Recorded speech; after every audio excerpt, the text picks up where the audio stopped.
오늘 하나님의 말씀 데살로니가후서 3장 6절에서 18절까지의 말씀입니다. 우리 함께 하나님의 말씀을 계신 곳에 읽도록 하겠습니다. 형제들이여, 우리가 우리 주 예수 그리스도의 이름으로 여러분에게 명령합니다. 여러분은 게을리 행하고 우리에게서 받은 전통을 따라 살지 않는 모든 형제를 멀리하십시오. 여러분은 우리를 어떻게 본받아야 할 것인지 스스로 알고 있습니다. 우리는 여러분과 함께 있을 때 게을리 행하지 않았고 아무에게서도 음식을 값없이 먹지 않았고 도리어 여러분 가운데 어느 누구에게도 짐이 되지 않으려고 수고하고 고생하며 밤낮으로 일했습니다. 이는 우리가 권한이 없어서가 아니라 우리 스스로 여러분에게 본을 보여 우리로 본을 삼게 하기 위한 것입니다. 우리가 여러분과 함께 있을 때도 여러분에게 명령하기를 누구든지 일하기 싫으면 먹지도 말라고 했습니다. 내가 들으니 여러분 가운데 몇몇 사람들이 게을리 행하고 아무 일도 하지 않고 참견이나 한다고 합니다. 그런 사람들에게 우리는 우리 주 예수 그리스도 안에서 명령하고 또 권면합니다. 조용히 일해 자신의 양식을 먹도록 하십시오. 그러나 형제들이여, 선을 행하다가 낙심하지 마십시오. 누구든지 이 편지에서 한 우리의 말을 순종치 않거든 그를 지목해 그와 어울리지 마십시오. 그리하여 그로 부끄러움을 느끼게 하십시오. 그러나 그를 원수처럼 여기지 말고 형제같이 권고하십시오. 평강의 주께서 친히 여러분에게 온갖 방식으로 항상 평강 주시기를 빕니다. 주께서 여러분 모두와 함께 하시기를 원합니다.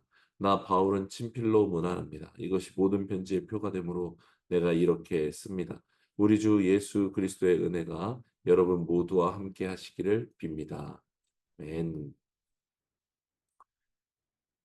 이제 우리 데살로니가 후서 마지막 부분을 오늘 본문이 저희가 함께 읽었습니다. 데살로니가 성도들을 향한 바울의 마지막 권면입니다. 6절을 저희가 다시 한번 읽도록 하겠습니다. 형제들이여, 우리가 우리 주 예수 그리스도의 이름으로 여러분에게 명령합니다. 여러분은 게을리 행하고 우리에게서 받는 전통을 따라 살지 않는 모든 형제를 멀리하십시오.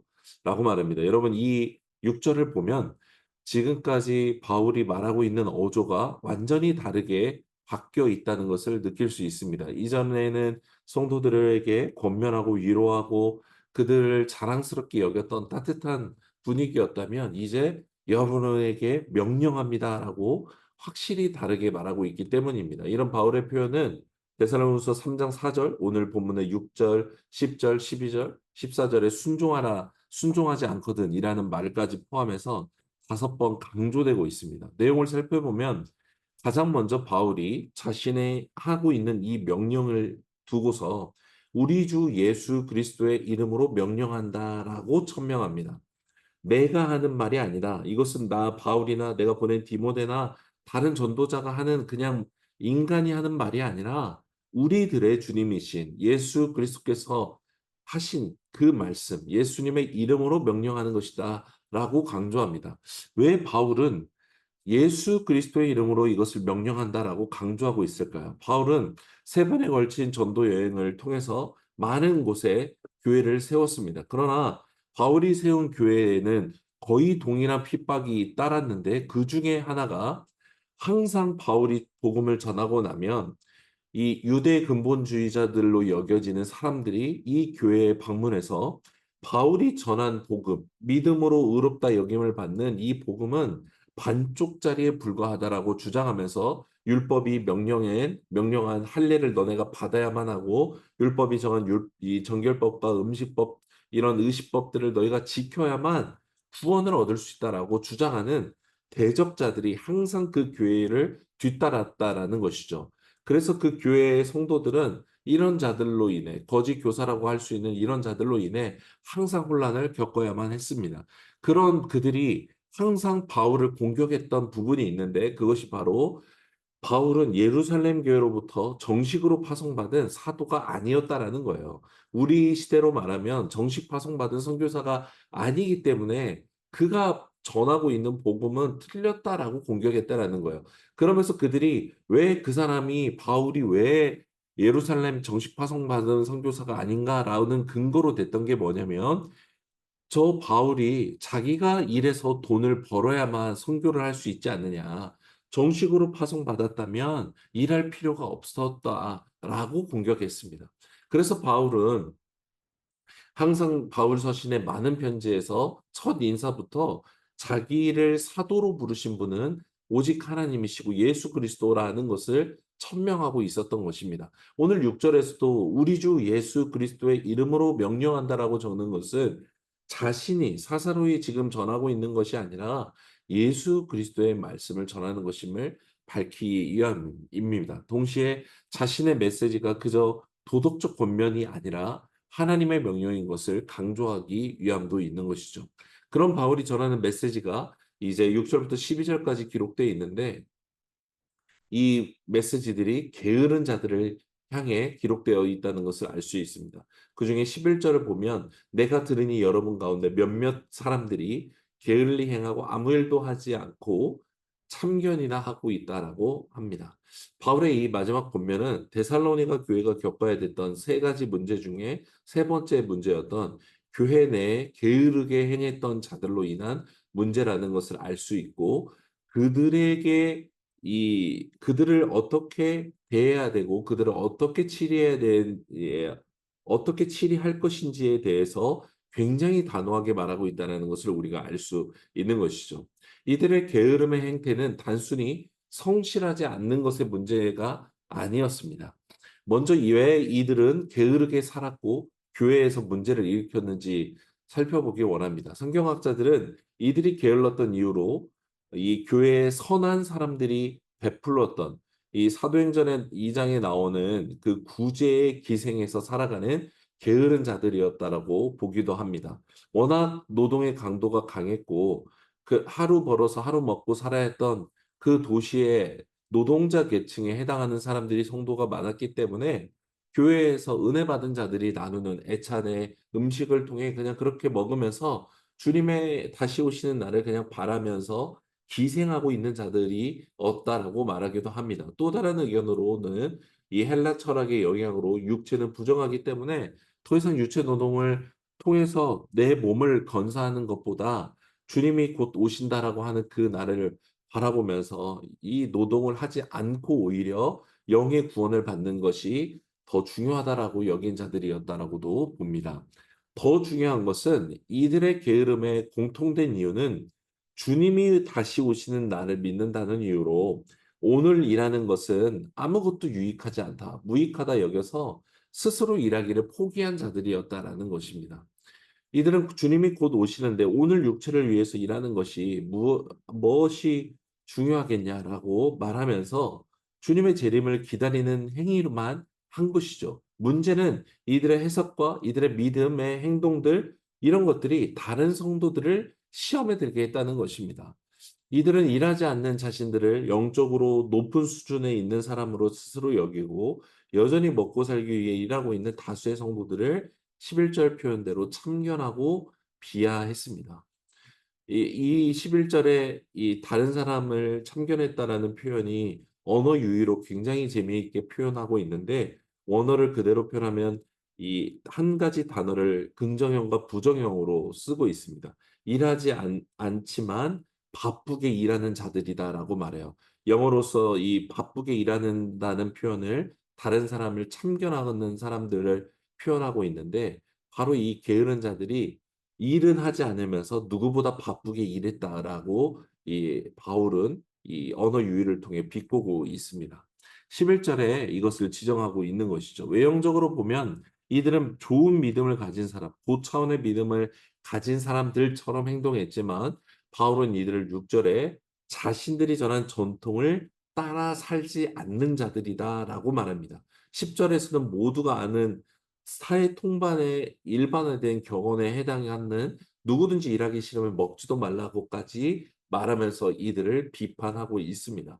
6 절에 바울이 전한 전통이라는 것은 예수님께서 그 종교 지도자들을 향해서 장로들의 전통을 따르는 것을 책망했던 그 전통과는 다릅니다. 바울이 말하고 있는 이 전통은 예수님께서 전해 주신 그 말씀을 가리키고 더 궁극적으로는 성경의 진리를 가리키고 있는 것이 분명합니다. 그러면서 바울이 7 절에서 9절 가운데 데살로니가에 있을 때 자신이 어떻게 본을 보였는지를 상기시킵니다. 9 절에 너희들에게 믿음의 본을 보이기 위해 자기도 일하지 않았느냐라는 것입니다. 바울은 그냥 입에 풀칠하기 위해서 아니면 상징적 행위를 위해서 일하지 않았죠.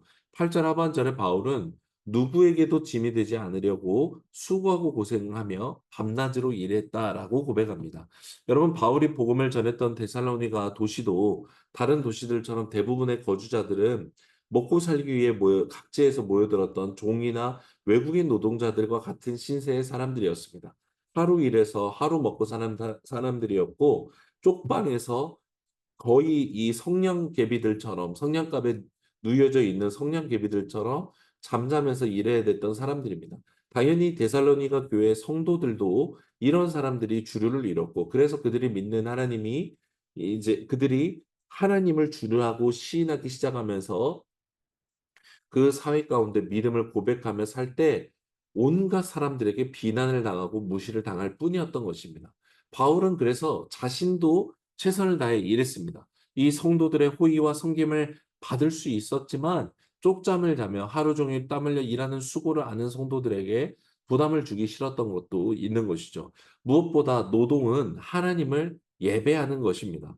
성경이 그것을 증거하고 있습니다. 여러분, 하나님은 처음 사람 아담을 창조하시고 에덴 동산을 경작하고 지키게 하셨다라고 말씀합니다.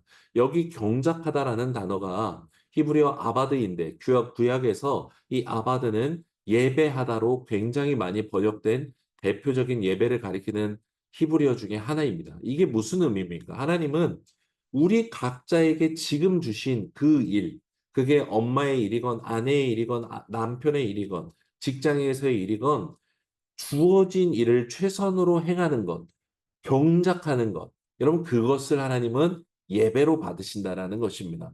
노동은 여러분 죄의 결과로 주어진 것이 아닙니다. 이 경작하고 지키게 하신 것이 아담의 선악과 범죄 이전에 있었던 일입니다. 하나님을 믿게 되었다라고 힘들게 일하는 그 자리에서 하나님은 노동의 강도를 줄여주시기 위해 옮겨주시는 분이 아니십니다. 종이었던 사람이 하나님을 믿었다고 하나님의 종을 주인으로 바꿔주시는 분이 아니라는 것이죠. 그러나 복음은 그럼에도 불구하고 이 신분의 변화를 일으키기도 합니다. 이 땅에서 육신으로는 종이나 주인이라 할지라도 복음을 통해 하나님의 자녀가 된 사람은 이 신분을 초월한 자유한 삶을 살게 됩니다. 육체로는 종으로 일하나 그 영혼과 그 마음은 참된 자유인으로 살아가는 일이 벌어지고 육체적으로는 주인일지 모르지만 복음을 통과한 사람은 자신이 주인 노릇하지 않고 오직 주님만이 주인이신 것을 고백함으로 공평과 평강을 이루는 삶을 살기 시작하는 겁니다. 오늘 바울이 게으른 자들에게 대해서 강력하게 명령하고 있는 이유는 이들의 게으름의 이유가 단순히 무지해서 행하고 있는 것이 아니었기 때문입니다. 이들이 이미 바울이 전한 이 말씀을 통해 성실히 일하며 사람들에게 본이 되는 삶을 살도록 권면했음에도 불구하고 이 게으른 자들은 지속적이고 고의적으로 하나님의 말씀을 거부하며 자기들의 뜻에 따라 게으름을 택했습니다. 그래서 이들을 단호하게 이들과 교제하지 말라고 또 이들을 향해서 오늘 권면하고 있는 것입니다. 바울은 세 가지를 순차적으로 강력하게 권면합니다. 6절에 먼저 성도들, 대다수의 성도들에게 이들을 멀리하라라고 명령합니다.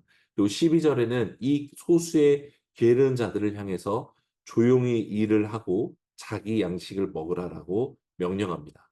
그리고 14절에 다시 성도들에게 이 말을 듣지 않거든, 순종하지 않거든 그들과 어울리지 말라라고까지 명령합니다.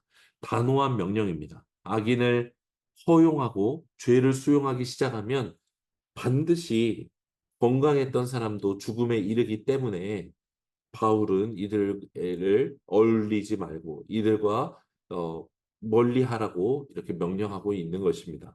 시편 1편과 잠언을 보면 여러분 죄가 가진 영향력은 함께 있을 때 오염되고 변질시키는 특징이 있다는 것을 알 수 있습니다. 함께 말하고 함께 앉아서 교제하고 함께 먹고 자는 사이가 되면 어느새 같은 사람이 되어버리는 것이죠. 잠언은 음녀가 길에서 지나가는 청년을 꼬드기는 이 장면을 묘사하면서 이 청년이 그 여인의 집에 창녀의 집에 들어가는 것을 일컬어서 어리석은 자라라고 칭합니다. 알면서도 그 음녀의 집에 들어가는 것, 이것을 어리석은 자라는 것이죠. 악한 자들인 것을 알면서도 교제하는 것만큼 여러분 어리석은 것은 없는 것입니다. 오늘 바울의 권면도 이와 같습니다. 교회 내에 같은 성도라 할지라도 그냥 다 교제해야 하는 것이 하나님 뜻이 아니라는 것이죠. 하나님의 말씀에 반하는 것을 알고도 지속적이고 고의적으로 죄를 행하는 자와는 어울리지 말라는 것입니다. 악한 사람이 기생할 수 있는 숙주로 전락되지 말라라는 것입니다. 그러나 그러면서도 동시에 바울은 15절에 그들을 원수처럼은 여기지 말고 형제같이 권고하라라고 말씀합니다. 게으른 자들을 향해서 단호하게 명령하되 듣지 않거든 어울리지 않으므로 그들이 부끄러움을 느껴 회개하고 돌아올 수 있게 하라는 의미입니다. 이걸 보면 15절을 보면 교회의 징계 어떤 치리는 그 성도를 찍어내서 출교시키는 것에 목적이 있는 것이 아니라 그가 회개하고 돌이킬 수 있는 것에 그 목적이 있다는 것을 알 수 있는 대목이기도 합니다. 오늘 바울의 강력한 이 명령을 읽다 보면 13절에 중간에 이 성도를 향한 굉장히 따뜻한 권면이 자리하고 있다는 것을 우리가 보게 됩니다. 13절에 바울은 말합니다. 그러나 형제들이여 선을 행하다가 낙심하지 마십시오. 데살로니가 교회는 문제가 없던 교회가 아니었죠. 예수님을 믿는다는 이유로 외부로부터 핍박과 또 거짓 교사들로 인한 여러 가지 어려움이 있었고 교회는 분열되고 서로 그렇게 공격하기 시작했습니다. 당연히 성도들은 지치고 낙심하게 되었을 것입니다. 아니, 예수님을 믿었는데 왜 내 삶은 더 고통스러워지는가? 이들이 낙심하게 되는 것이죠. 이들을 향해 바울은 예수 그리스도께서 말씀하기 원하시는 그 말을 전하는 것입니다. 형제들이여 선을 행하되 낙심하지 마십시오라고 말하는 것입니다.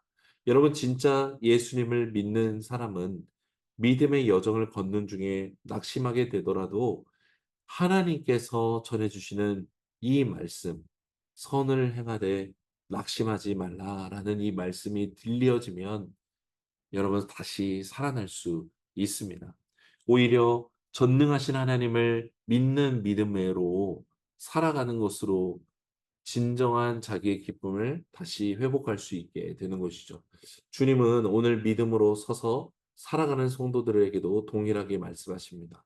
선을 행하되 낙심하지 말라. 주님은 눈에 보이지 않는 것 같고 침묵하시는 것 같지만 약속하신 그대로 우리와 함께 하시는 분이시요. 우리가 믿음으로 사는 것을 가장 기뻐하시는 분이십니다. 사랑하는 성도 여러분, 선을 행하되 낙심하지 마십시오. 평강의 주님께서 우리 모두와 함께 하실 것입니다. 우리 주 예수 그리스도의 은혜가 우리 모두와 함께 하시기를 간절히 기도합니다. 우리 말씀을 기억해 이 시간에 함께 기도하겠습니다.